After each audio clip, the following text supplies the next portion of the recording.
What's going on, everybody? Hello and welcome to my live reaction to One Piece manga chapter 1160. I know this one is titled The God Valley Incident. As I just said right as we were setting up the stream, I quite literally just got off the plane. Some of you know this. I was in Paris for that Pokemon Go stamp rally. I had such a great time. I have so many videos and photos and things to post, but I quite literally just got off the plane, got home, made myself a coffee, was talking to my parents for a bit, and I'm like, I'm sorry, I got to go live and talk with all of you. It's a One Piece day. I know it's significantly later in the day. I know not a lot of people are going to be watching this one live comparatively. You'll probably be watching the VOD. But either way, hello and welcome to everyone. I have a feeling this is going to be a very good chapter. Also, a lot of you guys are saying that the Direct was also amazing. It was. If you haven't already seen my live reaction to the Nintendo Direct while I was in Paris, you can go watch that as well. We had all my friends on from the event. It was just a really, really good time. Okay. Do my parents watch One Piece? They watched the live action and they loved the live action. And I just saw Emily at the Demon Slayer premiere 5 days ago. Like, this week has been insane. It's been insane. Earlier this week, I was at the Demon Slayer Hollywood premiere, seeing all my friends there, hopped on a plane, went to Paris, did the whole stamp rally, went by the Eiffel Tower and Notre Dame and La Louvre, got on another plane, and now I'm here reading One Piece. Absolutely wild morning. All right, here we go. One Piece manga chapter 1160. We're opening this up on Shonen Jump. I have a feeling there's going to be a lot of discussion with this chapter as well. Again, we are finally here. We're at the God Valley incident. And I've also been told that there is going to be a break this upcoming weekend as well. So you're not going to get two scuffed vertical streams from me back to back. You'll get this one, and then we'll be back to normal in LA for the next one in 2 weeks. So, okay, here we go. Viz, boom, viz.com. Hopefully my internet's working well too, considering the fact that I had all my other international data on. Okay, 1160, we're here. Also, welcome everybody in the chat. Albany, Oregon, France. Someone else is from France in the chat. Fantastic. Welcome, welcome. Here we go. I had to read this one immediately the second I got off. The God Valley Incident is the name of this chapter. That is how you know this is going to be good. Also, Laney Bear is saying the internet's actually good so far. You're doing great quality-wise. Thank you very much. Also, Young Source saying, late stream, let's go. Hello from South Africa. This one's going to be good. Australia, welcome, welcome, welcome, everybody. Okay. Ogre Child Yamato's Golden Harvest Surrogate Pilgrimage, Volume 42, The Shrine to Oden and His Companions, overlooking the flower capital. So now we're walking back from Moria's grave, right? I still think it's crazy. We talked about that during the previous live reaction as well, but the fact that Moria is from Wano country, wild. I want to do a whole video breaking down those theories, and I'm glad that we actually didn't get the resolution of that just yet, because I feel like there is other stuff I want to say on that before we eventually get the reveal, which I'm assuming is going to happen relatively soon, maybe even during this opening thing. But all right, here we go. Enough of this. Pretty cover page. Very, very nice. But nothing about Moria. Let's get into the actual chapter. Here we go. 1160, the God Valley Incident. Feast your eyes upon the Davy clan, the most hated of people. You can go back generations and you'll never find a single person who loved your kind. And you got these celestial dragons yelling, shun them, isolate them, and with the little exclamation points, and they're cheering them on. You're just more buccaneers, aren't you? Their lives pose a danger to all of us. Not so fast, folks. Don't throw anything yet. You're just more buccaneers. They're buccaneers? If we can wipe them out once and for all, this is a blessed day. Did we know for a fact? I can't remember. A lot of stuff has happened in the last week. Did Rox say last chapter that the Davy clan were buccaneers? Or is this a reveal? If this is a reveal, that's a huge deal. That means that Kuma and Blackbeard share a bloodline. That's wild. This is going to be good. No, they didn't say it. So this is a new reveal. Okay. We're kicking things off right on the first page. This is great. And you got the other characters over here. Okay. Oof. I'm assuming that's Blackbeard's mother. Okay. She looks a little bit like Robin's mom, which is interesting. She looks like Nico Olvia. Hey, no knives, my friends. If they die, that's a penalty on you. And you could, oh, this is wild. And you got Blackbeard with his eyes wide open as a kid. And you could see the other celestial dragons booing some of these ideas. If we can wipe them out once and for all, this is a blessed day. And you've got Even more of these evil celestial dragons in the back going segregate them, all in shadows with these sharp teeth. You did well to find them, Garling. And Garling just responds, it was simply an act of fate. Now, let's introduce the favorites to win the individual competition. And you can see the little Coliseum over there, some of the hearts, people going, yeah. I'll be dead soon. See, this is good. We are getting into it this chapter. Okay. Good chapter to come back to the States from. I'll be dead soon. Please, take my boys to someone kind-hearted. Raise them into men. Just don't let him have them. Obviously talking about Garling. And there's, Shanks and Shamrock's mom slumping over with Dragon. I don't know who you are. And you get the little floop on the ground. But I want to save your kids.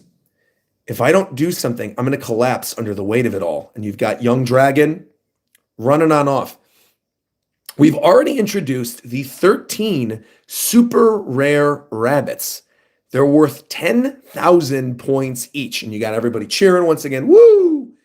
In addition, there are 150 rare rabbits.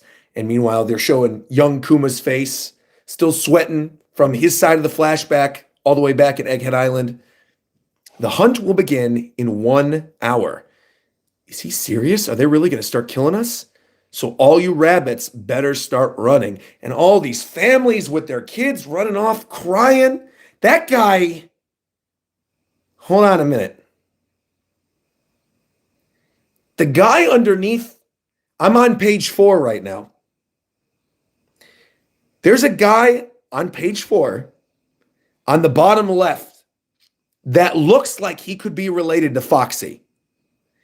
And Foxy obviously did the Davy back fights. We know that. That was the whole story arc. People always made fun of that arc. I always defended it. I always said it was going to be important. It was going to come back. That dude in the front left literally looks like he could be Foxy's dad. And that kid, how old is Foxy? That kid looks like that could be Foxy. Also, hello and welcome, chat. Welcome, welcome, welcome.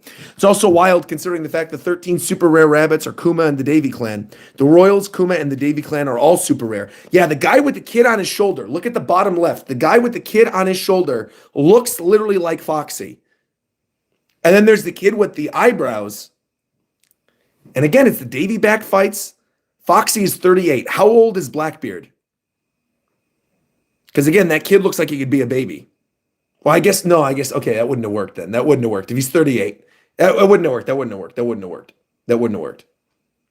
That's too bad. That would have been sick. If Foxy was actually in God Valley. No. Okay. Well, let's keep reading. I'm going to keep reading. I don't want to get hung up on like a goofy theory on this page. We got a lot to get through. Hold on. We just have to survive for 3 weeks and we're free. And you can see people running through the streets. Just run for it. It's our only hope. There has to be a good place to hide. And you can see all these people running with their kids once again. Meanwhile, these evil celestial dragons saying, let the hunt begin. With their sharp teeth and everything, they're all making their One Piece laughs. Hoo, hoo, hoo, hoo. Little rabbits, where are you? Oh, wah, wah, wah, wah, wah, wah. I hate the celestial dragons, but their little bird things that they're riding on the back of are kind of goofy looking. Very Big News Morgans-esque. All right, let's see. And meanwhile, the poor little kid is crying. They're going to get caught by the celestial dragon. They're trying to, oh no already. The baby's crying, giving out the location of the family. They're going, hush, baby, don't cry. The other guy's looking on over. Hagwa. Oh, I found myself some wabbits. No, just let our baby live, please. I beg of you. Oh my goodness, man.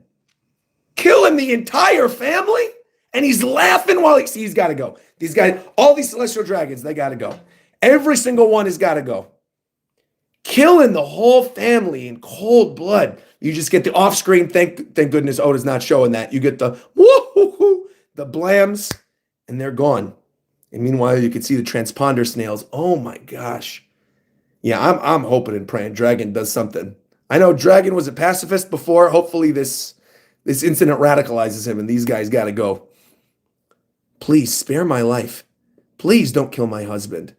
And meanwhile, again, all these poor people just one by one getting knocked out. The land of the gods, sacred Marijoa. Come on, let's go get them.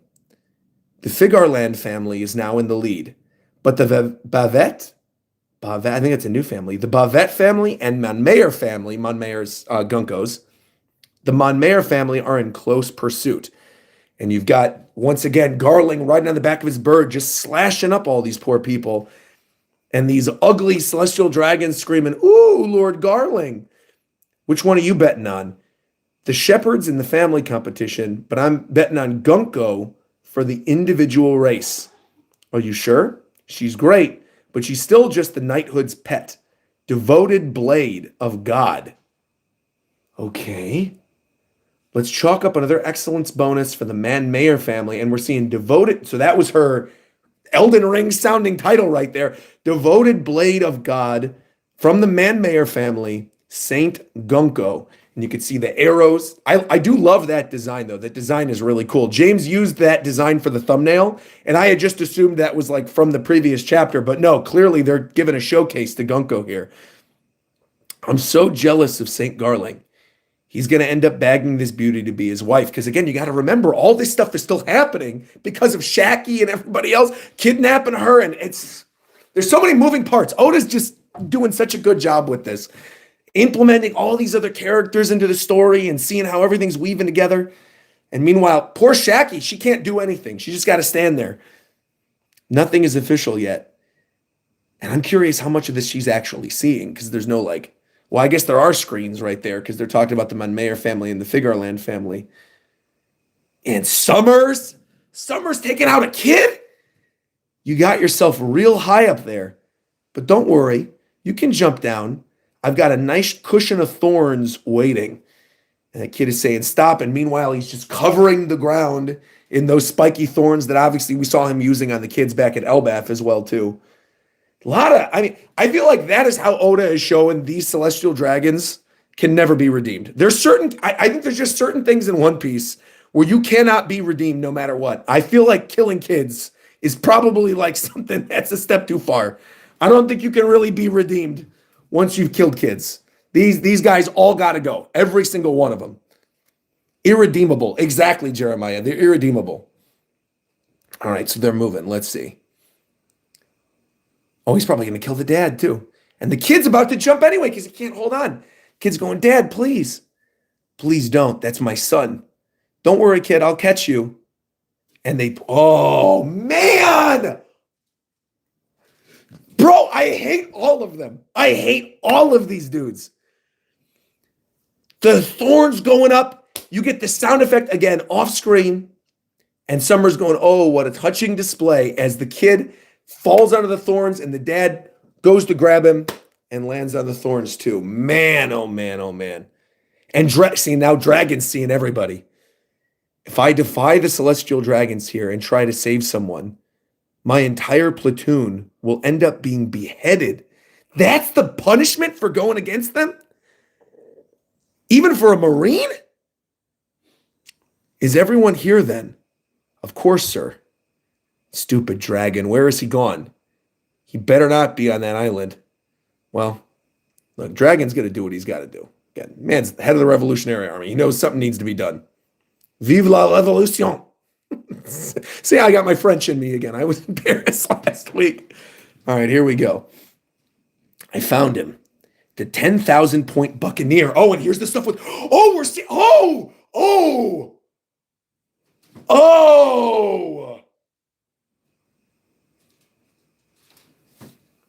we're seeing the other side of the Kuma flashback with Ivankov.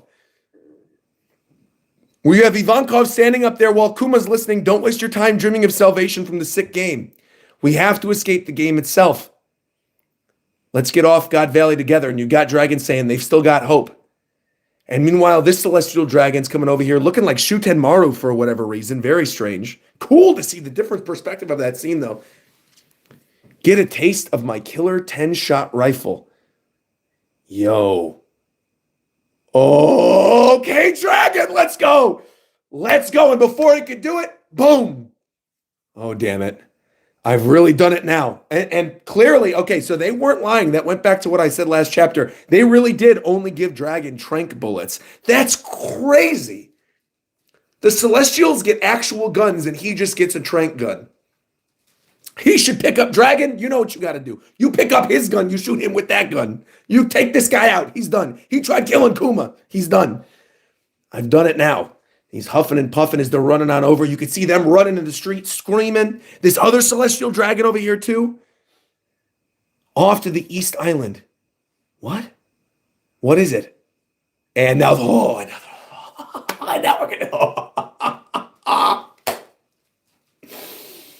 Like I said, this is a good chapter to come back to, people. This is a good chapter to come back to. Yeah, someone in the chat said double tap. Exactly. You got to double tap. So now we're obviously going to see another perspective of what we saw with Rox's arrival in the previous flashback. It's the Rox pirates, and not just them. There are all kinds of pirate crews pulling up. You can see them, yar! Ah, there we go. And now we get the full reveal with everyone. There we go. Da-na-na-na-na-na-na-na-na. Everyone is here. The Rox pirates, nice spread. Streusen and Stussy and Whitebeard and Big Mama and Kyo, Silver Axe, dude, Shiki, Kaido, everyone. Gloriosa, John. We can't split Shaki. She's going to fall in love with whoever saves her first, obviously. But you're not going to beat me to her. Shaki's going to fall in love with whoever gets the most treasure. Interesting that John is the one saying that, considering it's Captain John's treasure. You have fun with that. I'm just concerned about my friend. Big W for Whitebeard. W's in his name anyway. Big W's for Whitebeard. If she falls in love with me, well, I won't be complaining about that. He said if it happens, it happens, but I'm not going to try. Very good. Very, very good. Again, Whitebeard was always goated. He's never, we saw him with the hard eyes a couple chapters ago, but he wasn't simping over her the same way everybody else was. I feel like I still love Goldie Roger, of course. I have to. He's the Pirate King. My name is Roger. I love Roger. He's one of my favorite characters in the series. But I feel like the way he was acting through these past couple chapters, I lost just a little bit of respect for him. I still love him, but just a little bit. But Newgate's got the right idea. He's like, I'm going to help my friend, and if she falls in love with me while I'm doing it, that's good. And you've got Stussy down there like, what are you talking about, Newgate? I'm right here. To be fair, though, I would also choose Stussy over Shaki, but that's a whole nother conversation. Maybe not if I knew she was going to turn into Miss Bucking.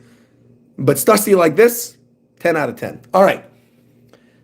But if I save Shaki, maybe Roger will be grateful to me, and then maybe Gloriosa's giving her own idea. Yeah, maybe if she saves Shaki, then maybe Roger will actually fall in love with you. Gloriosa, just give it up. It's not happening. All right, Granny? It's not happening. Meanwhile, Streusen, again, weird that he's as prominent here, but here we go. Okay. Wang Ji stayed behind on the island. Yeah, because he was the one who ratted them all out before. Caribou looking, we'll ban him from her bar because Wang Ji stayed behind. Okay. You're all fools. The entire world could turn upside down today, and Shaki would never pay attention to any of you. Big Mom said, I'm here for devil fruits. I don't care about her. She's not going to love any of you. Let's do what we got to do here. Don't even worry about it. Also, Big Mom is looking kind of cool here, too. She looks great. All right.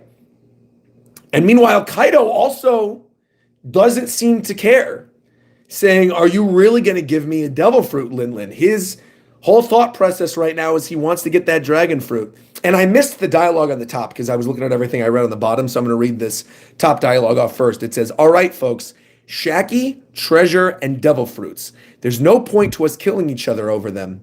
I propose a temporary team-up, and Rock's right there in front, holding everything down. Bring back the treasure, and we'll split it even. No complaints about that, I trust. And they're like, nope. And that's when you get all their little explanations of the things that they want. Very cool. All right. Meanwhile, they're firing. Ignore them and charge through. Look out. And you've got Rock saying, you're wasting your time, Navy. Now, follow my lead, Rock's pirates. And you get the ship crashing right into them. Oh, dude. See, now it's beginning. God Valley's cooking. Follow my lead. And he's got the giant grin. Conqueror's hockey emanating off of him, explosions everywhere. Oh no, the pirates have arrived. What are you going to do, Navy? If a single hair on our heads is must, you'll all be hanged from the neck. Urgent report. Attention is now needed on the western coast, but Dragon knows he's got to save Shanks and Shamrock. He's got to save those babies. And now they know the Roger Pirates are... Dude, everyone's here. It's the Roger Pirates on the western coast. Again, Oda's doing a great job with the franticness of these scenes in this chapter. The people running around, little things popping left and right up in the background, the explosions everywhere. Very frenetic chapter. All right. And you got Dragon still with the armband, running with both kids in his hand like that. Are you boys actually staying quiet? This is a miracle. That's true, because the other baby got his family killed. And these kids are just staring up at Dragon in awe, being quiet, these little red-headed twins. Move all the celestial dragons to the center of the island. They mustn't be harmed under any circumstances. The two in front, one of them kind of looks like Captain Hook a little bit. What's happening today? This really feels like the end of the world. And again, these Marines, if you're a normal Marine, if you're a Marine like Dragon, thinking you're just doing your job, you're protecting these scumbags, but at the end of the day, you weren't expecting all of this, and you're stuck in the middle of it, and you defy orders and you die, I feel bad for some of these Marines, honestly. Obviously, Dragon is doing the right thing. Dragon's the one who's like, yeah, I can't stand for this. I'm running out. I'm saving these kids. Dragon stocks are going up, as Subpar just said in the chat. Exactly. Dragon stocks are going up. But still in all, I mean, if you are a Marine in this situation, it's tough.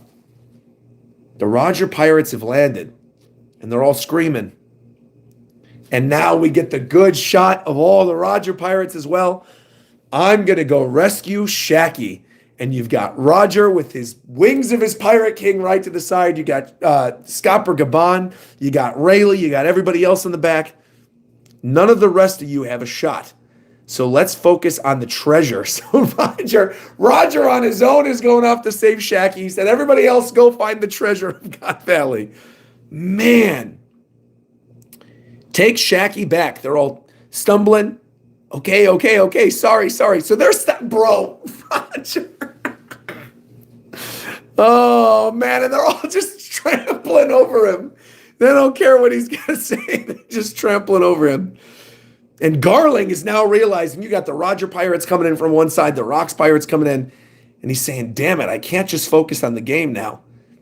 Meanwhile, these Celestial Dragons, expecting they were going to have bodyguards, are like, what is going on here? Someone's got to do something. And now, ooh.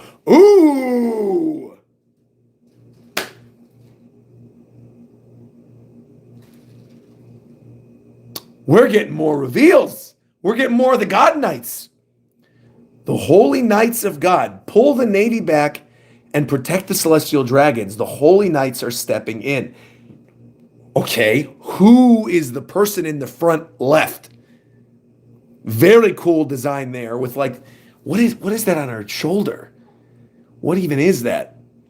Giant spear weapon? Obviously that's young Summers. We know Summers.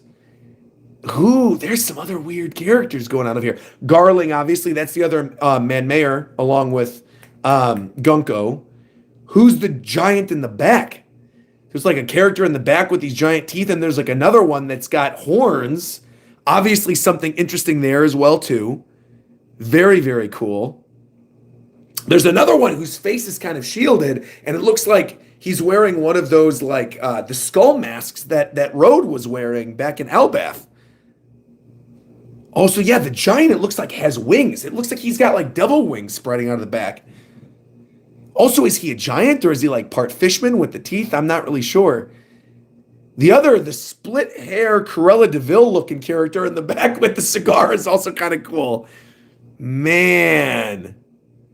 Also, I'm noticing something looking at this. I saw a super chat mention it, and I'm looking right now in the Roger thing. You're right. In the back, directly behind Roger, in the panel of the Roger Pirates, you can see Douglas Bullet.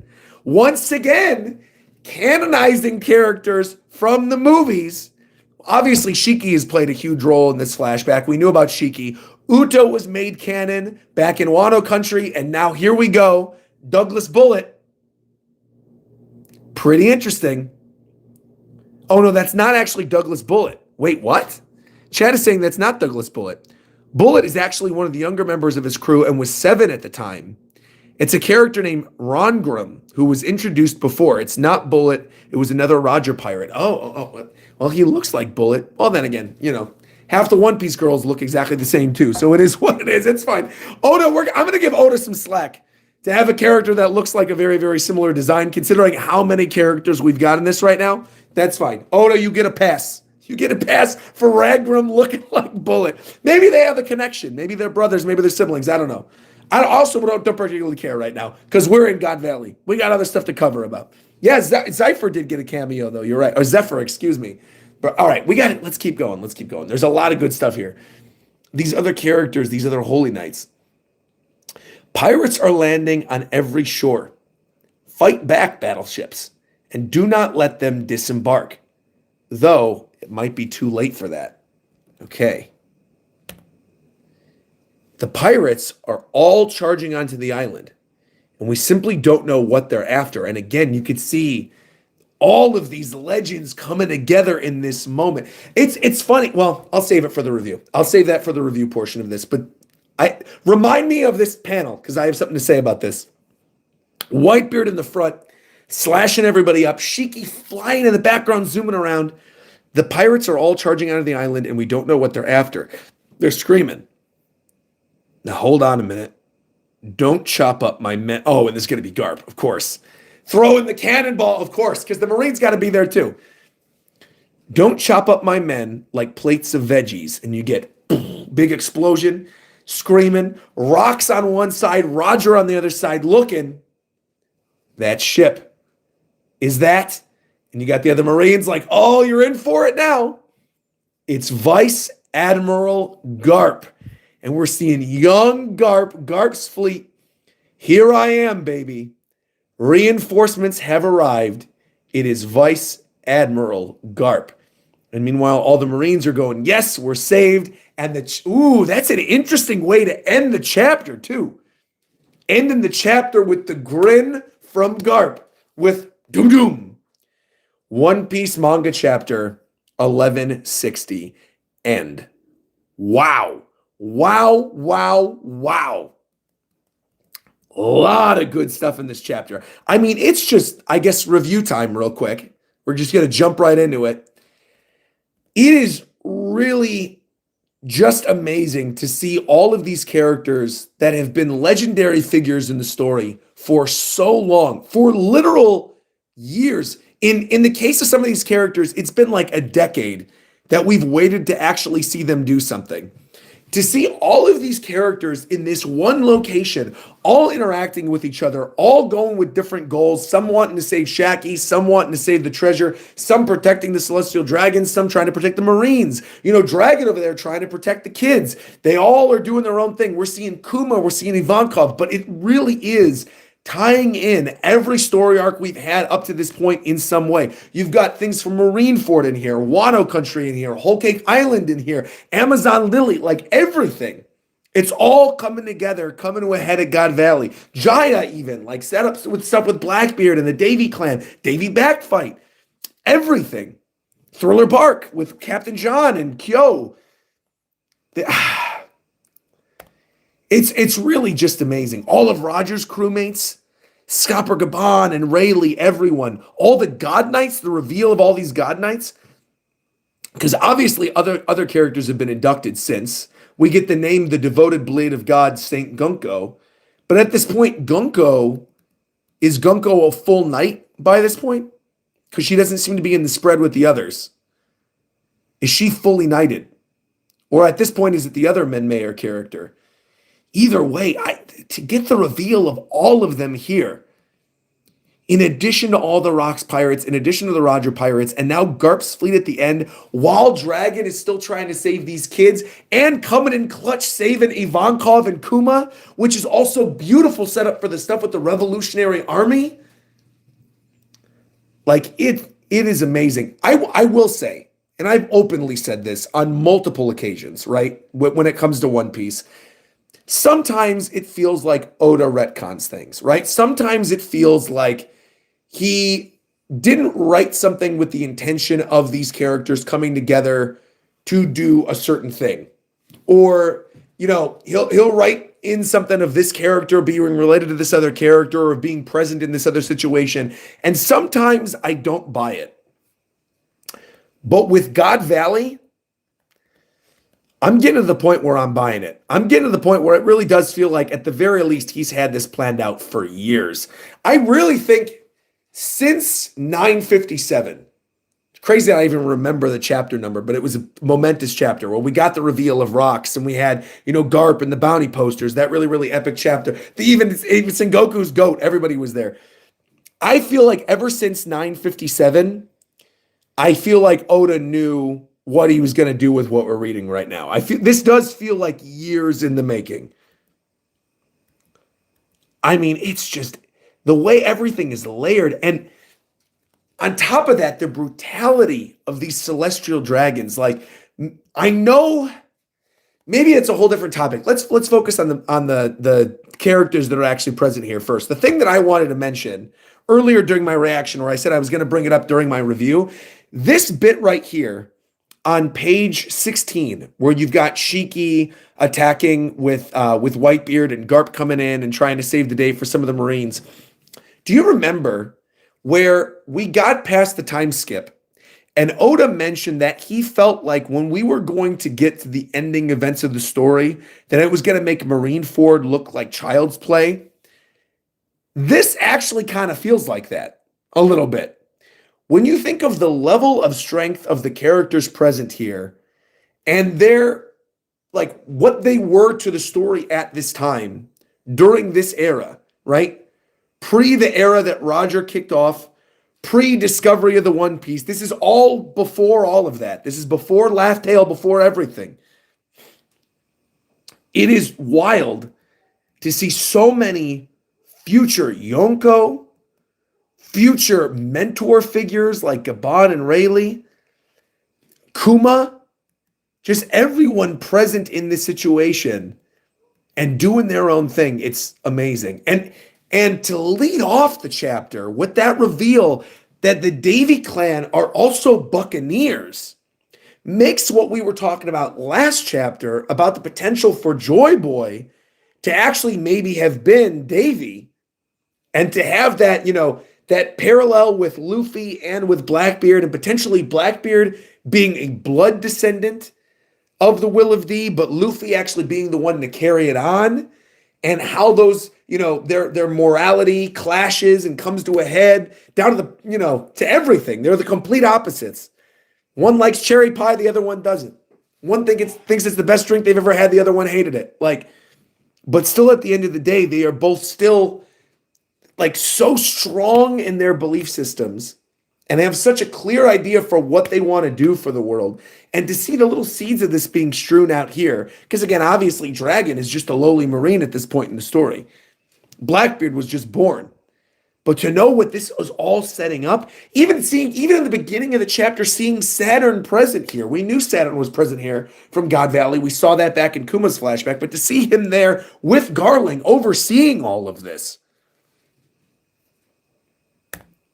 just really, really amazing stuff. Really amazing stuff. And poor Shaki's got to watch while Summers and these other celestial dragons, like I said, are ripping apart families and killing kids, man. That's irredeemable. I do think it is interesting that you see all of these other God Knight characters and that Oda is specifically holding off on Gunko. Because Gunko obviously has done terrible stuff. But Gunko, from what we've seen in the story, has still not killed a kid. You know what I mean? Gunko's attacking these other civilians on this page, on page 6. But to my knowledge, what we've seen in the story, we have not seen that. And considering the history between Gunko and Brook, I think Oda is very deliberate with not showing Gunko do that and keeping Gunko separated from the rest of these God Knights. Because I think it is going to come to a point in which these God Knights are going to get their comeuppance and we're going to have these final fights. And I feel like there is still, because of the connection to Brook, some potential, like, I don't want to say like redemption, full redemption, because it's not a full redemption, but I think some potential for Gunko to not be terrible by the end, or to potentially like leave the God Knights because of the connection with Brooke, despite the fact that Gunko's the one we're seeing in real time in Elbath being taken over by Emu. But in the past, we're just seeing Gunko, as part of the Monmayer family, saying, the devoted blade of God. But again, you're not seeing her kill kids at this point. So I do think that's a pretty stark distinction that he's trying to hold off. There's also probably some brainwashing memory wipe thing going on with her. Exactly. Do you think she's going to get redemption simply because she didn't kill a kid, but it's fine if she killed innocent civilians? No. What I'm saying is I think there is more to her story versus the other God Knights, and I think it is absolutely deliberate that Oda is not having Gunko in that scene with them. You know what I mean? You also have to remember that if Emu takes her immortality, she'll become an old lady. Well, maybe she'll die doing something to help Brooke, We know either way Gunko's end will be tragic. If she wrongs Emu, she'll persist like Saturn, I presume. Yeah. But I don't see a world after this chapter in which any of the Celestial Dragon, none of these God Knight characters, other than maybe Gunko, I don't see any world ever in which any of them get redeemed. These first 5 pages of this chapter alone are so brutal. And obviously we saw a lot of this in Kuma's flashback as well. But I think the scale to which we're seeing these celestial dragons hunting these poor people down, it's not at a scale we've seen previously in this flashback before. Again, there's a reason that he was holding off and revealing this stuff when he's revealing it. I do think eventually we're going to see Gunko be a victim and be manipulated. They do call Gunko a pet, so it does seem like she's being treated lesser than the rest. That's what I'm saying, man. Exactly. I think it's going to be more of a I regret what I've done thing than a redemption thing. Exactly. Regret is more of what I was trying to say, right? It's not going to be a full redemption story for Gunko, but I think it's going to be a coming to terms with regretting the situation versus someone like Summers, right, who's obviously going to be evil to the end. This guy created thorns and threw a dad into the thorns to grab his son and killed the kid too. Yeah, absolutely. Also, a thing to point out, in the original Japanese, her epithet is phonetically identical to the word prisoner. Oh, so devoted and prisoner are basically like the same kanji? That's interesting to note. That's good. Also, Faisal in the chat said, you mentioned earlier, and I was actually just about to bring this up, so I want to bring this up as well too, said you mentioned earlier Blackbeard's mother looks a little bit like Nico Olvia. Oda did say that Teach's real world job would be an archaeologist, so perhaps there is a connection to Ohara there. Do we know if Olvia had siblings? Because if that's the case, and that's a very distinctive type of nose that he draws for the Nikos. For Robin and for Olvia, he draws a very specific type of nose, and she looks like that. I think that is absolutely intentional. I know we were memeing on him about making certain characters look alike with the Bullet Rangram stuff earlier, but this in particular seems deliberate. And I do think the potential for Blackbeard to also, by blood, on one hand, obviously have the blood of the Davy clan with rocks, but on the other hand, have that connection to Ohara would be really interesting. And would make it all the more interesting when they have to come face to face with the Rio Poneglyph towards the end of the story. And whether or not Pudding's going to be able to read it. Oh, there's some good, or Moria, we brought that up earlier, being from Wano country, but Moria's already left, so wow, man. There's some good stuff going on over here. Ichi saying there's no shot that Robin and Blackbeard would be related. Again, it would be like cousins. They wouldn't be like siblings. I'm not saying that's Olvia. I'm saying that's potentially a sibling to Olvia. Because I would assume, with the stuff with God Valley, I'm assuming Ohara, knowing the history of the world, that they knew about the Buccaneers. So, of course, one of them would be present there researching that and finding out the history of the island, trying to protect the island from the world government. It would make sense. Would also make sense why Rox would fall in love with that person, If it's somebody who's like, no, my key enemy is the world government. I want nothing more than to kill Emu. I don't want nothing more than to take out the people at the top of the world. Rox is obviously going to find that attractive. So it would make sense that he would pair up with her and have a kid. Oh, man. This is just a good chapter. There's good theories that can come out of this. The pacing was really well done. Again, it showed the brutality of these celestial dragons, showing they can't be redeemed. Dragon having his come to terms moment where, like, he has to do something. Even if he ends up getting killed for his actions, he has to save those kids. He has to stop this. He had to shoot that other celestial dragon that was going to kill Ivankov and Kuma. And again, the story tie there of him being the one to do that and seeing the other perspective from Kuma's flashback, like, incredibly well done. Big reveals this chapter with the Buccaneers. You know, big stocks going up for Dragon, actually making a move, actually standing up to them.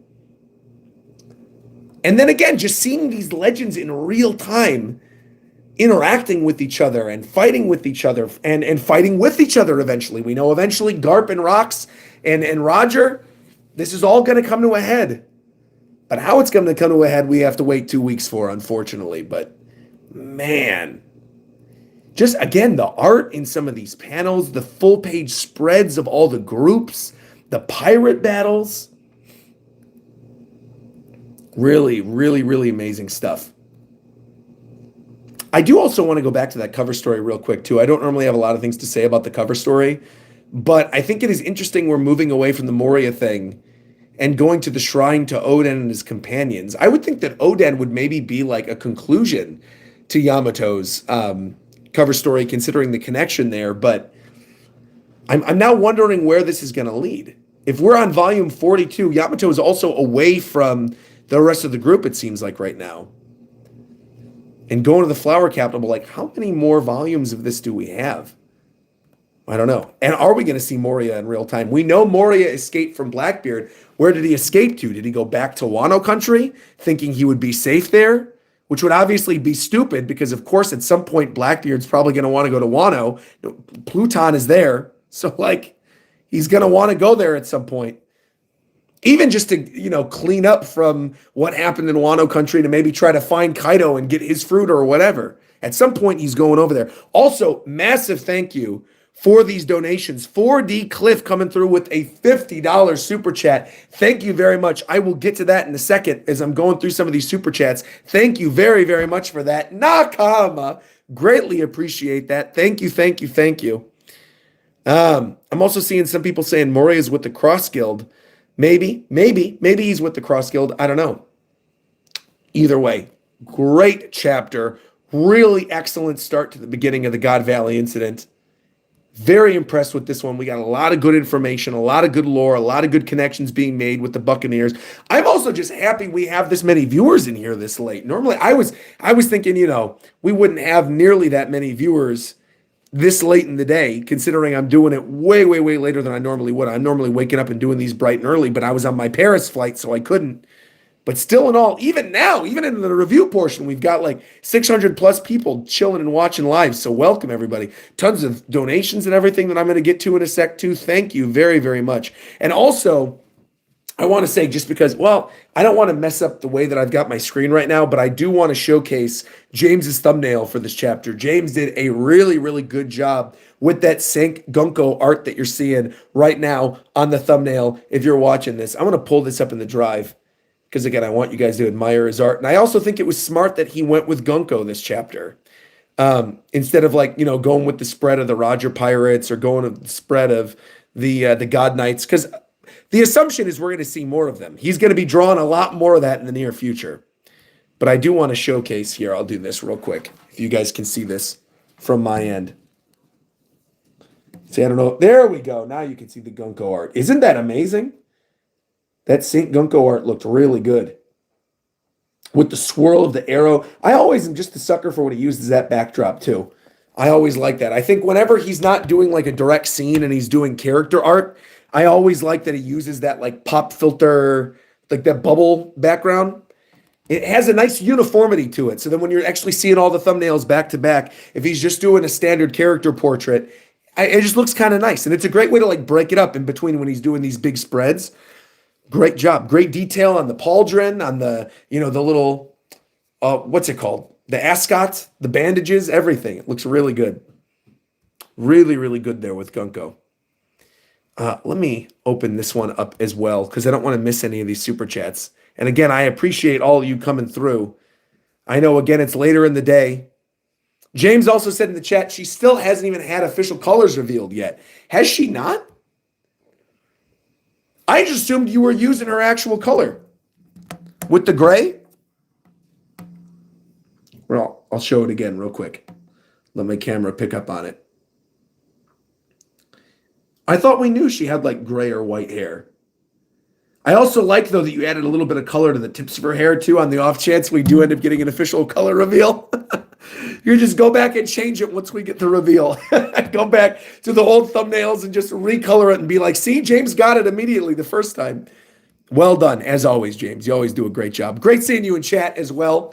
Welcome, welcome. I actually have a gift for you, by the way, from France. I have a gift for you. I specifically saw something in one of the stores in Paris and was like, I'm getting, it's just something small. I can mail it to you just in like a normal mailer. It's fine. But you do have a gift coming your way from France. So look forward to that. And it's One Piece related, so you're going to like it. I should also, I'll wait until we're back in LA to show you guys. Hopefully we do get her color soon, though, with the official God Knight uniform color as well. I hope so. Also, Red is saying, when this arc gets animated, my goodness. Yeah, I'm telling you, it's going to be good. Also, Stefan said, I can't tell you how much I appreciate you doing a stream today, even with all the travel. I had to. It's a God Valley chapter. I have to go live. Hell or high water. I was like, I am going live today. Even if it's late in the day, I am going to do it the second I get back to the house. I'm doing it. Did you read the chapter yet? Yes, Josh, we read the chapter already. Again, this will all be timestamped in a little bit. I'll let the stream, I can't even think right now because I've been awake since yesterday morning Paris time. So you'll have to excuse me. I took a little nap on the plane because it was very comfy. But otherwise, you got to excuse me because I am running on, half tank, not even, like a quarter tank of gas right now. Also, Roger, you are the man. Thank you again. Appreciate it. You got to watch next week's One Piece episode as well. The elders are going to get summoned. Ooh, well, what'll probably happen, because I'm still going to be in Chicago. It's one thing to do like a manga chapter reaction or like a chill stream in Chicago. It's another thing to do an anime reaction, because you'd then have to render out the backgrounds. And I mean, maybe if I find some way to have the timer and do it off of this, then maybe. But no promises there. I think what I'm probably going to do when I get back to LA on, I think it's Tuesday, I believe, because I have a late flight on Monday. I think we might just go live with like a catch-up stream, doing a bunch of the anime reactions over on Twitch, not on YouTube, because again, we're going to get copyright stricken if we do a YouTube. But I would like to watch it when I get back, and I'll just try to stay off social media for a couple days. But again, I'm not really like worried about being spoiled because I know what happens in Egghead, but I don't want to see the way it's animated because I feel like it would make for a really good reaction. So yeah, I will probably end up doing a reaction stream for that when I get back, maybe on Tuesday or something. I also have, you guys, you have no idea. I have a video going up this week that's a cool sponsored video, but it's also like a cool preview that you guys are going to see. That's going to be going up later. I have all this stuff to upload from Paris. That's going to be awesome, from that stamp rally and everything. You guys, you are going to have so much content to look forward to for the rest of this month. Also, side note, before we get into these super chats, side note, I was playing literally the entire flight up from LA after that Demon Slayer premiere to Paris. The entire flight up, I played Silk Song. I played 8 hours of Hollow Knight Silk Song. I got all the way to the end of Act 1 on my flight. And I'm not going to get into spoilers, obviously, in case you guys are playing. I got all the way up to the end of Act 1 of Silk Song and that absolute bullshit final boss at the end of Act 1. And I almost dropped the game. I could not believe that they made you do that run back for that final boss. And learning the final boss's patterns for Act 1 is just, it is painful, because they're doing, I'm not going to say what the boss is of this for people who are playing it, but it's like It does so much damage, and it is so cheap, and you kind of need to have a certain item equipped to get up through that run back easily. Otherwise, you're jumping diagonally. It is cursed. It is a cursed final boss of Act 1. But the reason I bring that up is because that was my whole flight up to Paris. And today, this morning, when I was flying back from Paris, I was like, you know what? I was struggling for a couple hours on this final boss of Act 1. It's been a couple days. I haven't touched the game. Let's see. We got a little time off. Let's see if I can do it. Ladies and gentlemen, I am proud to announce I got through Act 1 of Silksong on my flight today. I beat the final boss of Silksong, Act 1. I'm now into Act 2. I've been making very good progress because I don't have to do any more of those stupid runbacks. I'm feeling good. So ideally, I would like when I get back to LA to also stream the final boss of Silksong as well, because I feel like the music in some of these fights the game is really good, mind you. The game is really, really, really, really good. But the difficulty, like I said, in that final section of Act 1 felt like it was difficult for the sake of being difficult as opposed to being difficult in terms of pattern recognition. Because had the run back not been bad, I would have gotten the patterns of like the dash back and forth and going in with the attacks way easier. It's really good. Apparently it gets harder after that, but the nice thing is that at least I'm not required, if it does get harder, at least I'm not required to do that stupid jump run back again as we're making our way through. But I will say overall, despite the fact that I was being frustrated with it on the flight up, I am still very much loving the game. I think it is still one of my favorite games this year so far. I'm really enjoying it. But that's because I'm a sucker. You guys know this. I love Metroidvania type of games. You got your Metroids, your Castlevanias. I love, exploring, getting dropped into a location, learning the patterns of the different bosses, getting the upgrades. It was great. Anyway, little Silksong ramble during this James thumbnail art talk. But either way, we're here. Let me get into some of these super chats. I'm seeing them coming in. I want to read out everybody. I want to say thank you to everyone who's been here. Also, no, Flipdo. Okay, real quick, I do also want to bring this up because this is one of the few opportunities you guys are going to get a chance to see me live during this week. I did not play the Donkey Kong DLC yet, but the nice thing, now that I'm in Chicago, now that I'm settled, now that it's getting later, now that I did my One Piece stream, tonight I will download the DLC. I tried downloading it from my hotel room in Paris, but it kept connecting to the European eShop. And I don't have an EU eShop account. I have a Japanese one and a North American one, so I wasn't able to download it. And if I would have downloaded it, I would have had to beaten the game again on my flight back on a European account that I didn't even have before. So I was like, I want to keep my save file. I 100%ed Donkey Kong Bonanza, got 1,000 bananas. I want to play the DLC on that account and on that save file. So I will be downloading that tonight for sure. I don't know whether or not I will be streaming it. Probably not. Maybe we'll do like half Silksong, half Donkey Kong or something, like a Switch 2 catch-up thing. But then when I get back, Hades is going to be out. And we got to play Hades too.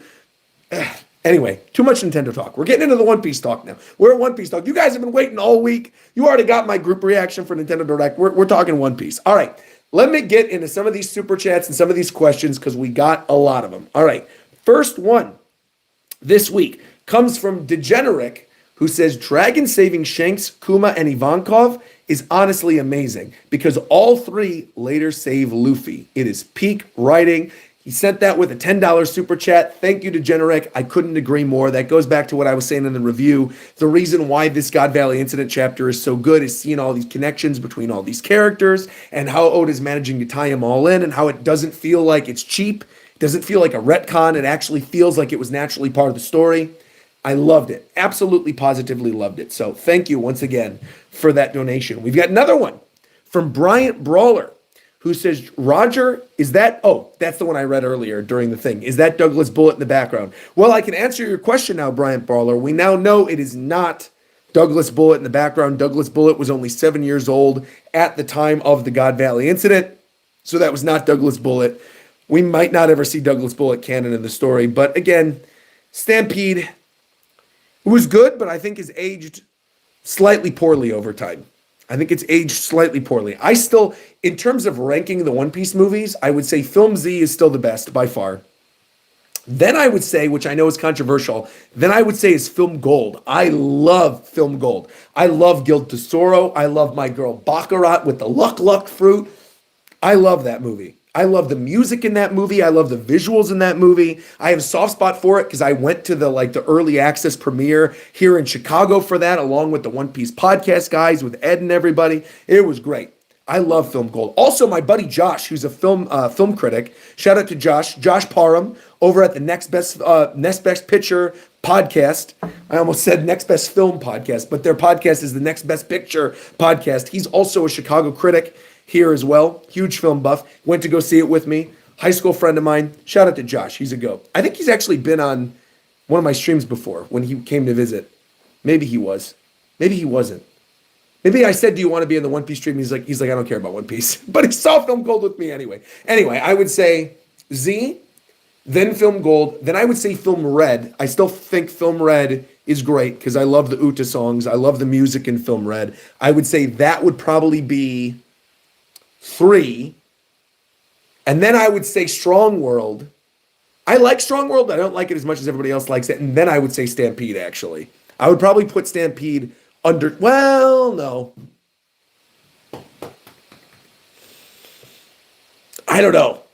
I think seeing Stampede in a theater versus me watching Strong World like at home on my DVD, I feel like that was probably a better experience. I haven't really gone back to Stampede that much, though. I have to give both. I should watch Strong World and Stampede back to back. I should maybe do like a One Piece movie marathon of the recent 5 so I can actually do like a real ranking of the One Piece films. Yeah, I agree. People talk down on Film Red, Meteor. I love Film Red. I love the music in Film Red. I love Film Red. Yeah. Baron Amatsuri is also really good, but we never got an official release in America, which kind of stinks. Did France get one? I think they might have. One Piece is huge there. Yeah, the one you were thinking of with the Summer Wars animation, that's Baron Amatsuri. Yeah. You could do it for a Discord movie night. There you go, Stefan. We could do a Discord movie night. Oh, actually, that brings up another point as we're going through these super chats. If you have, in fact, I'm going to copy this. I'm going to go put this in the chat. Or could one of my moderators do it? Could Clax or somebody do it? Because I don't think I could pull it while I'm on mobile. If one of you guys could link to the Discord server, we are currently in the process of doing voting for this year's One Piece character popularity poll. And by voting in this year's poll, you are also granted membership into my Discord server. So it allows you to join the server without actually having to be a paid member or a paid subscriber. So if you're like, I've always wanted to join the server, I want to see what the Discord server is all about, we actually changed the permissions right before I left for Paris. It's been great. We have tons of rooms. We still have the member rooms, but now there's bonus content for you guys. If you want to talk One Piece with the community, even on days where we're not doing streams, join the Discord server. I will post this on up. Here we go. Pin this message. Flipty was saying this might be the last chapter stream before the end of the poll. Exactly. So get those votes in. Become a member while you can. Again, it is free to join the Discord server. Go click. Once you put your votes in, you'll get a voter role in the Discord server, and you're granted access, and you'll be able to enjoy everything that we do, including the upcoming Discord movie nights that we just talked about. So there you go. The next chapter is on the 28th, which I believe is right before we're closing the poll on the 24th. So again, get those votes in. Get those votes in, people. All right, where were we? Faisal super chatted without a message, but just super chatted. So I want to say thank you to Faisal. Muwadi, super. Also, Faisal, this is not where your name comes from, but your name reminded me of a thing that I ate in Paris that was delicious that I'd never had before. Are any of you in my chat French? Are any of you watching from France right now? Or have you been to France? Are you familiar with French culture? I had a thing called a fougasse in France that's like this flatbread thing with cheese. Oh my goodness, it was delicious. I had it at a bakery before I went to the Eiffel Tower the other day.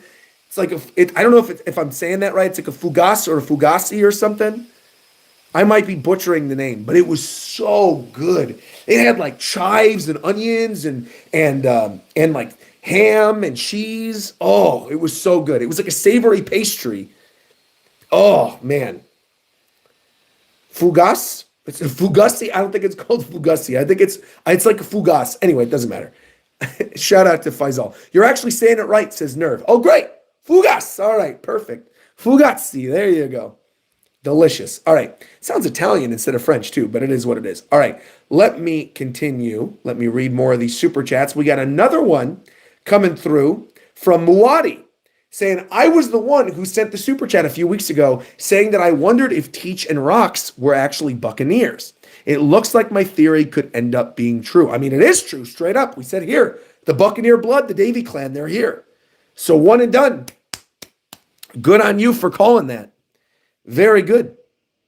Shout out, Muadi. Also, I would say that we know what we know, but they did not know at the time. Right, we know that they're Buccaneers, but they might not necessarily know. Well, I think they might know, right? If they're on God Valley. Oh, I'm getting mixed messages in my chat. Some of you were saying they're not Buccaneers. Well, were they just referring to the people that were being killed then, like the rare rabbits? But I assumed they were one and the same. No. But the Celestial Dragons are accusing them of being Buccaneers. Well, don't you think they would know, though? Because the Celestial Dragon would get information from Saturn, who definitely knew that Kuma was a Buccaneer.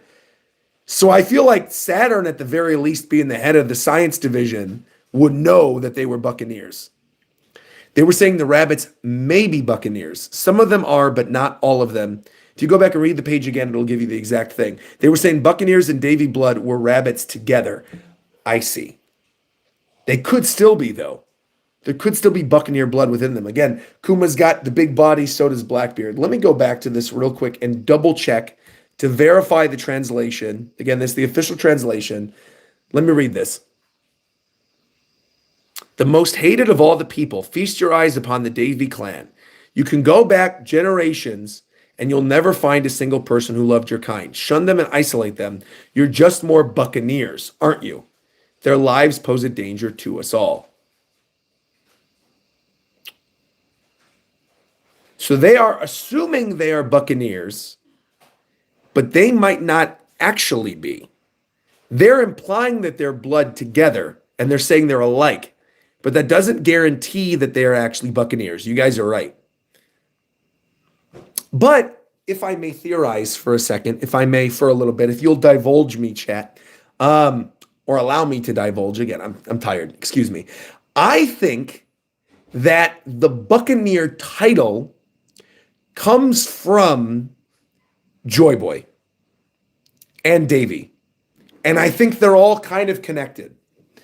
I think the title of people who were followers of Davy were either of the D clan or a branch of the D clan, or right, were titled Buccaneers, and that is how they were known throughout the world, right? That the people of the Will of D, or the people who have that special ability, who obviously are familiar with all this stuff that happened, that they are also Buccaneers.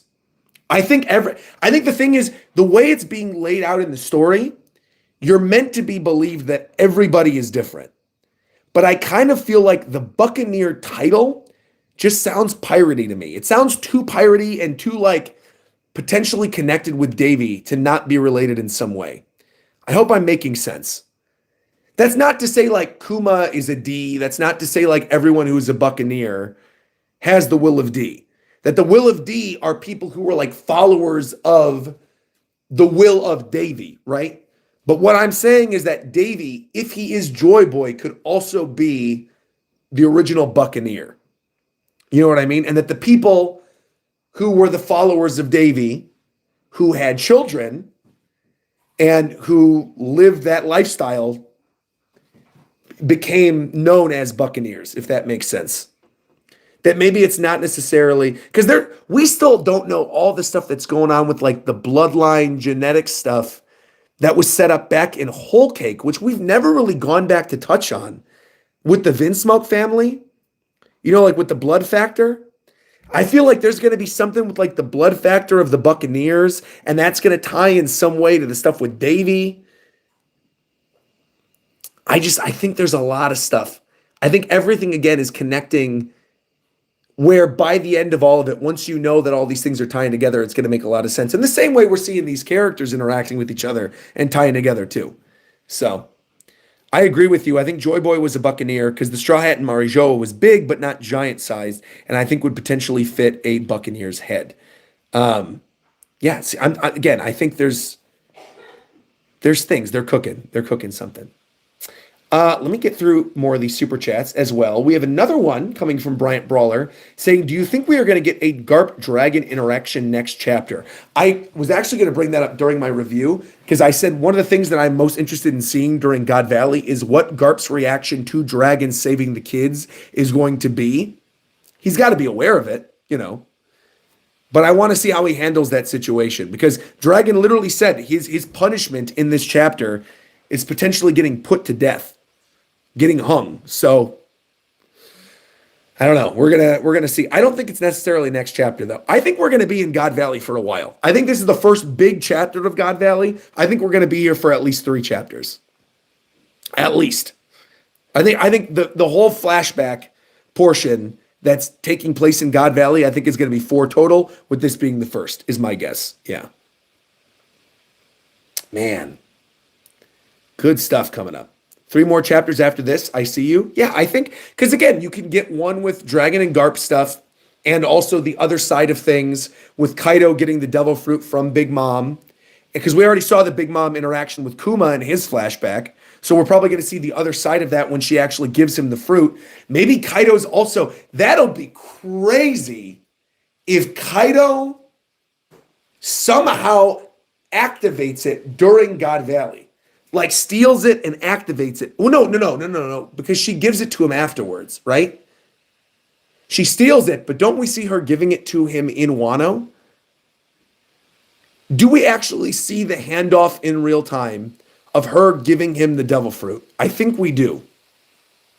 Or was it just mentioned when she came back to Wano country?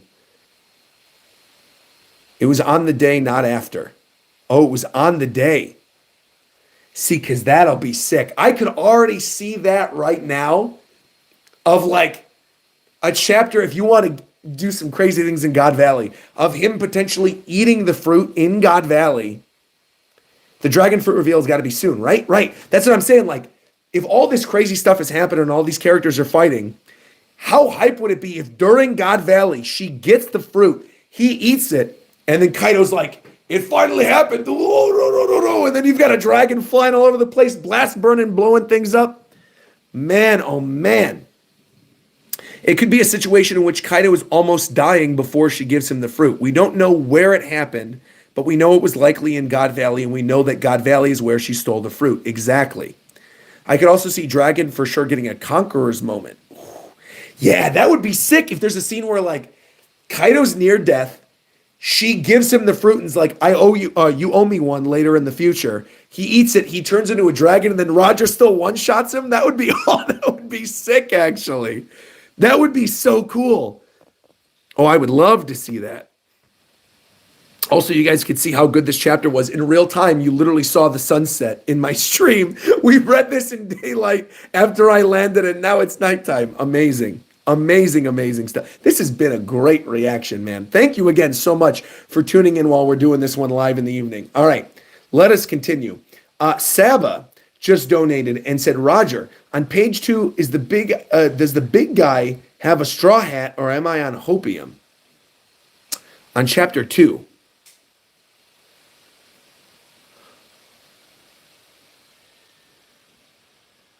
He does indeed have what appears to be a straw hat. I do not think that is the straw hat that you are thinking of that's in Marijoa. I do not think it is the straw hat, but it looks like a straw hat. But that could literally just be like a worker's hat. That doesn't necessarily mean it's like one and the same. But it could be symbolic. I wouldn't write it off. That's interesting you bring that up, though. I did not notice that. We were looking at the other stuff in that panel. I guess I kind of breezed right past that, but man.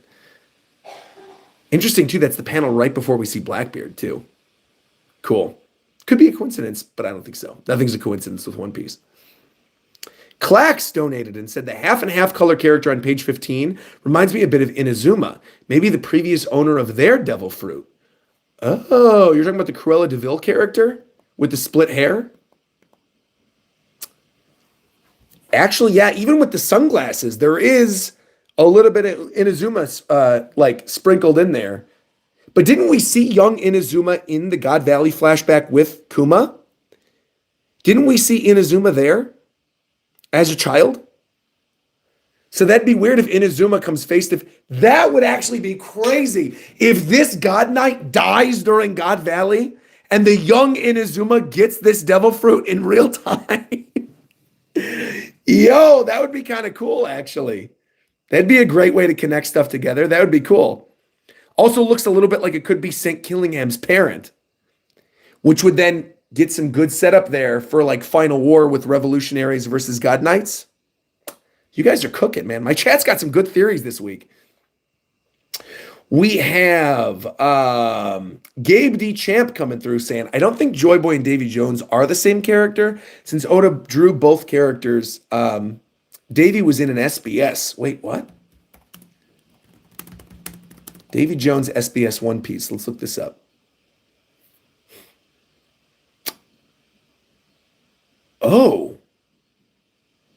Oh, wait a minute. I forgot about this. He did.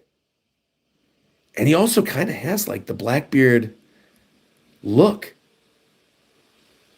Oh, he did. Look.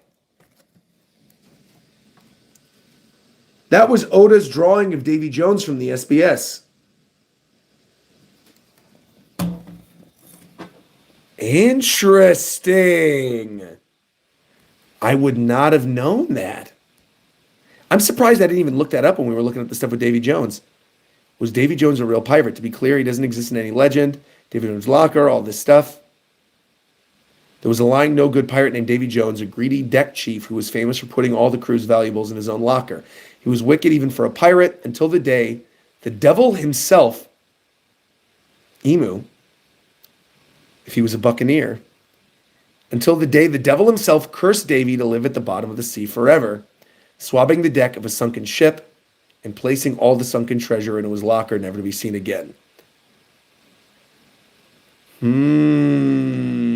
Because Oda is here telling the actual story, the actual myth of Davy Jones. But knowing what we know about the story now and wiping out Davy Jones, wiping out the D's, wiping out the Buccaneers, thinking about this with the treasure, hiding it.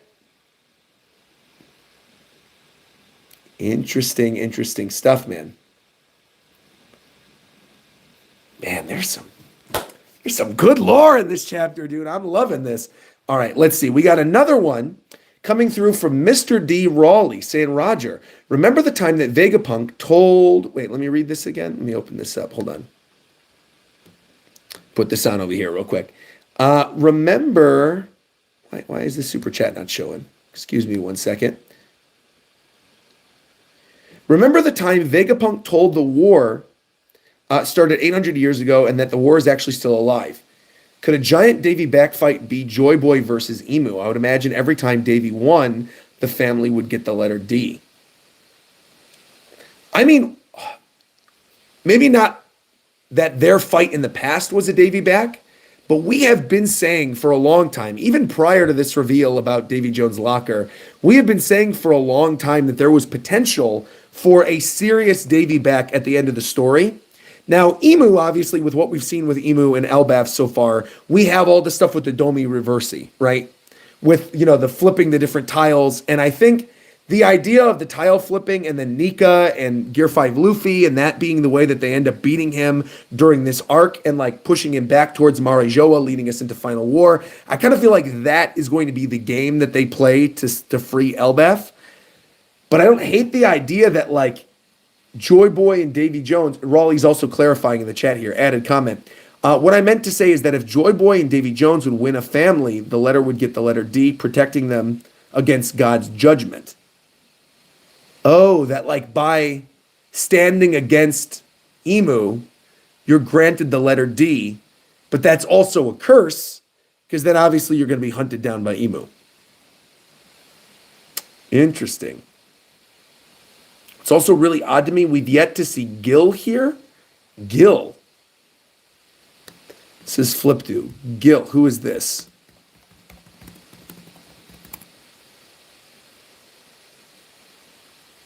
Oh, the sharpshooter guy. Gil Bastard from Thriller Bark. From One Shot. Yes. We have not seen him, and we did see that zombie. That's right. And we did also see him, shaded out. Maybe he's going to show up in a future chapter. I mean, again, God Valley's still got a while. We're getting character introductions left and right. I wouldn't be surprised if we end up seeing him a little bit later. I wouldn't be surprised. Interesting. The world's greatest gunner. We also haven't seen Ganzui yet. Bro, turn the lights on. Hey, what's up, Zeph? I probably should at this point, now that it's dark. I kind of like the idea, though, that we were going until it was late. Here we go. See, but now we're going to have that in the background. Hold on, wait. And I can't unplug the other light. We're just going to do this. Boom. Here's how I'm going to do it. I'm going to pop out my viewer activity. I'm going to grab this. And I'm going to put this light on. Here we go. There we go. That's a little better. See, now we got that nice overhead. Looking good. Okay. We saw the sunset live on stream. Exactly, Stefan. Also, this is kind of nice lighting, actually. It has like a nice little comfy kind of like library vibe to it. A little bit of like the brown and yellow light. Looks nice. Okay. Anyway, let us continue. Where did I leave off? This is such a good chapter. We're talking about so much stuff. Where did I leave off? We were talking about the Vegapunk Davy back. Oh, 4D Cliff. This is where we left off. $50 super chat saying, Roger, I wanted to give a quick super chat before I get back to work. Absolutely great chapter. I'm glad that we are finally seeing the God Knights. Also, I'm glad you liked the Mother Carey theory that I mentioned before. I finally got Donkey Kong Bonanza, and I'm having a lot of fun with it. Well, first off, fantastic. I'm glad that you got Donkey Kong Bonanza. That's one of my favorite games this year.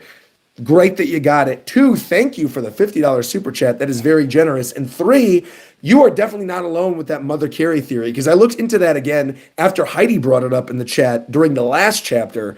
I just think that's such an interesting idea that they might like add that into the lore. And maybe even if that's tied in with the stuff that we know now with like the Nico family, if that is indeed like a sister or a cousin of Olvia.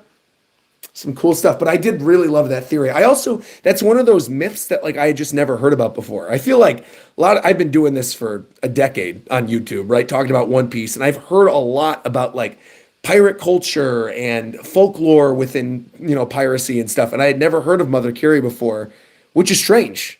Being like the mother of the storms of the sea. It's just, you'd think that would be a character I would have heard of, but I didn't. Yeah, but we're here now.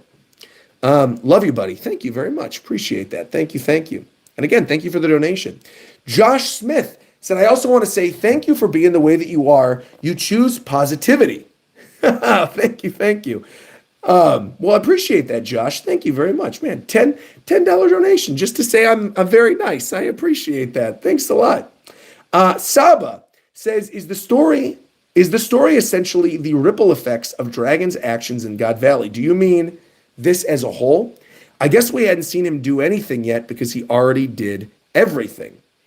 Well, I mean, this is the start of the Revolutionary Army. Technically, this is like what you're getting in real time. If Dragon did not shoot that Celestial Dragon, which is a weird thing to say, then quite literally, Dragon would not have kicked off and been kicked out of the Marines and had to be on the run and kicked off all the stuff with Ivankov and with Kuma and with Inazuma and with Ginny and all the other revolutionaries that we've seen up to this point. So really, he did kind of start everything, if you want to look at it that way. And he gave birth to Luffy. Well, he didn't give birth. What am I saying? He's Luffy's dad. He didn't give birth to Luffy. I'm going crazy. Dragon's Luffy's mom. That's the theory. No. Ivankov. That's it. Ivankov switched. That's it. Dragon. That's what it is. The dragon is actually Luffy's mom theory. That's so funny. That Ivankov just injected him with the hormones. There you go. It's been a long day. Exactly, Chad. That's funny. No, I don't think that's the case, though. I don't think that's the case. It's been a long day, but I do think, I still stand by what I said last chapter. I still think Tritoma, who is like the pirate empress after Shaki, is probably the one that fell in love with Dragon.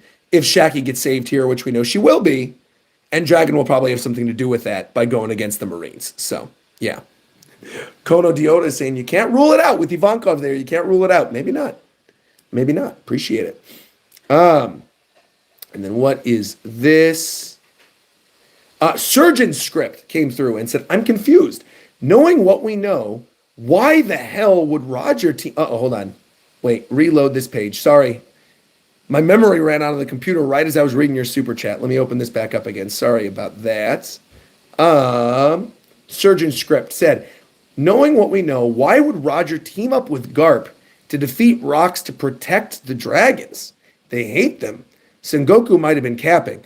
Well, I think there's obviously something to do with Rocks there. That's the number one thing. And two, I feel like he might be covering for Garp. Because if Garp was helping Roger save the rabbits and save the people that are getting hunted down while also saving Shaki, they wouldn't let him live after that. If the punishment for disobeying orders for Dragon, who is a low-level Marine at this point in the story, is to be hung, I don't think... If Garp ended up helping Roger and Rocks to create this whole God Valley incident, which we know they team up, we know Garp and Roger team up at some point during this, there's got to be more to it. I will say, I feel like the way that this flashback has been set up with Garp, it is interesting. There is definitely like a key piece of information missing with Garp and with Dragon and their past and what's going on with them and his relationship to Roger, not just like chasing him down, how they had that rivalry for however many years, but like there's something else going on there. And Garp obviously is a good guy at the end of the day. So like, I don't think Garp would stand idly by unless he had some other plan. But then again, I don't know. Like, he is following orders, but does he know the full extent of all of this? He's probably going to find out during God Valley, and he's going to go a different direction from his son. But maybe he feels like he could change things from the inside. I don't know, man. I don't think Garp is going to be a good guy at all. I mean, he's still Garp. He's still the hero of the Marines. He's still the grandfather of Luffy. I mean, he did watch Ace die. I shouldn't say good. He's not going to be good, but I think he's going to be morally gray by the end, you know. I mean, he's morally gray now, to be fair. Garp is always morally gray in the story. You know, you're meant to like him. A hero of the Marines does not seem like a hero of the people at all. I agree with you, Zeph, but I also feel like the way he's been positioned in the story, the scenes that we've seen with him, the mentorship of Kobe, Luffy being his grandson, him clearly having love for his children, despite the fact that Dragon is like a revolutionary. I think him going along with all this and also watching Ace die are two giant negatives against him. But I do think when push comes to shove, there's going to be something else we're going to find out about him. And I do think we're going to understand his perspective a little bit more, even if he doesn't end up being seen as good. Even if he is eventually just like morally gray at the end of everything. Exactly. I think Ariel puts it best. He's chaotic neutral, says Flipdo. Ariel says, Garp is the ultimate pinnacle of the cog in the machine. Exactly. Like, I think he thinks he can do good and that he can actually help people within the Marines, but doesn't know the full extent to which the Marines and the Celestial Dragons are actually holding the people down. Like, overall. He has a good heart, but I feel like his job is more important than what's right. Yes, that's a great way to explain Garp's thought process. Absolutely. Agree. And to be fair, yeah, most characters are morally gray in One Piece. Again, they're pirates after all, so. But we're siding with the criminals, because a lot of the time the criminals are great. So, all right. And finally, last super chat comes from Flipdo. Oh, that's the one I read earlier about Gil, saying that we haven't seen him yet. Well, there you go. All right. Wow. I didn't think this was going to end up being an hour and a half long live stream talking about this chapter, but so many of you had great theories and we had so much stuff to talk about and discuss. I had to bring it up during this. Obviously, I'll edit that first like 5 seconds of this once the stream renders, so then you don't have to deal with me putting my camera back up. And then after that's rendered and after I've cut that down, then I'll put timestamps in and you guys can go watch everything and see what I thought of the chapter. But I mean, overall, I think this was a very, very good one. This is a great start to the God Valley incident. Again, I'm sad that we have a break next week, but also I'm happy because while I'm here in Chicago, then I don't have to worry about like getting another stream up, and then we'll be able to watch it when I get back to LA. And like I said, we're getting into a lot of good stuff when I get back to LA. Sonic Racing Cross Worlds. We've got Hades 2 finishing Silk Song. Pokemon Legends EA is going to be here before you know it in October. There's like so much stuff happening. And again, yeah, if you were a Nintendo fan who watches my One Piece stuff and you haven't already watched my reaction to the Direct that I did, that group reaction in Paris, definitely go watch that. And of course, there will be more One Piece content on the way. Again, I really do want to do that Moria video. I have a lot of thoughts on Moria, but I haven't found like the right time to script it yet, and I want to tie it in with something else. But I think I'll probably have a video up on that in the near future. And then, of course, we have the big One Piece popularity poll video coming out later this month or the very beginning of next month as well, the very beginning of October or the very last week of September, depending on the polling. I know, shout out to Clax, by the way, longtime community member Clax, put together this really cool program to calculate the votes within the poll on the Discord. And shout out to Flip, who always helps with it, Stefan, all my moderators over on Discord, all the moderators over on YouTube, all the people who are, longtime community members who have offered to help with the poll. It really does mean a lot, especially with how busy I've been and how much I've been traveling. I like doing these annual popularity polls. They're always a great gauge of the community to see what characters are hype and who people are liking right now. And so I appreciate you guys doing all of that. And again, you can still vote in the poll. The poll is going to be open still for another, I believe, 10 days. And it grants you access into the Discord server without having to be a paid member or a paid subscriber. So that's great too. So definitely make sure to check that out. Yo, hold on. Matt Owens just messaged me. What is this? Oh, hold on. Did it cut out when I did that? I think it might have cut out when I opened up the stream and I opened up the opened up the text message. If you did hear that in the chat, Matt Owens literally sent me a photo of Malamar, the new Mega Malamar, with the other new character from Pokemon Legends CA on my phone, because we've had a back and forth, because that character with the weird hair and like the jumpsuit is a character I don't like. And I was like, just send me pictures of Skyla instead. So we've been having back and forth sending fan art. That's so funny. Dude, shout out to Matt. It did cut out a little bit. Or it froze a little bit on my screen. Did you still hear what I was saying, though? Regardless, either way, shout out to Matt. Shout out to all of you watching in the stream right now. Again, thank you again for coming in late. I know, obviously, it was a late stream. We literally watched the sunset while we were doing it, but I appreciate you all being here. And again, I will edit the stream and put the timestamps up once it's finally done. It shouldn't take that long to render, obviously. I'm doing this off of my phone, so I feel like it should be good to go and ready for me to edit in about like 15 minutes. So I'd say like if you give it about an hour, there should be timestamps up and everything, and you should be able to follow everything along. Great chapter, great stream, awesome conversations today. Thank you all for being here. Like, comment, subscribe, and until next time, I will talk to you guys later. All right, here we go. Do you want to stop streaming? I do indeed, YouTube. Let's all do it together at the same time. Nakama! And with that, I gotta go get some sleep, man. Again, I've been up since morning yesterday in Paris. I had a short nap on the flight, but I gotta get some sleep. So, Nakama, everyone. Thank you for being here, and I'll talk to you guys again soon. Bye, everybody.